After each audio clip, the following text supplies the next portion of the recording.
அந்த பொண்ணை எப்ப கல்யாணம் பண்ணீங்க சங்கர்? அது அந்த பாப்பாவை கேளுங்க மேடம். நான் கல்யாணம் பண்ணா இல்ல என்ன பண்ணல, அந்த பாப்பாவை கேளுங்க. அந்த பாப்பாவை மேடம் சொல்லுவோம் தெளிவா.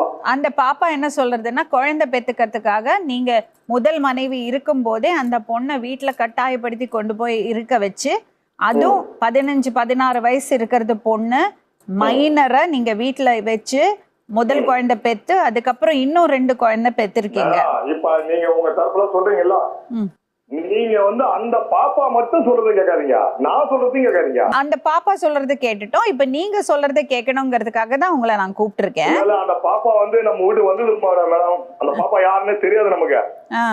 நம்ம வீட்லயே 1 வருஷம் இருந்தது, நம்ம குழந்தை இல்லாத இருந்து எல்லா சுச்சும் தெரிஞ்சுக்கிட்டு தான் அந்த பாப்பா என் கூட்டு வந்தது. அது யார வச்சு வந்ததுன்னு கேளுங்க. அதெல்லாம் சொன்னாங்க. பட் நீங்க 16 வயசு குழந்தையோட உடல் உறவு வச்சுக்கிட்டீங்களா? உங்க வீட்டுல கொண்டு விட்டமா இல்லையான்னு கேளுங்க. விட்டுட்டு அந்த பாப்பா அதுக்கு முன்னாடியே எங்க இருந்ததுன்னு கேளுங்க. அதெல்லாம் இருக்கட்டும்.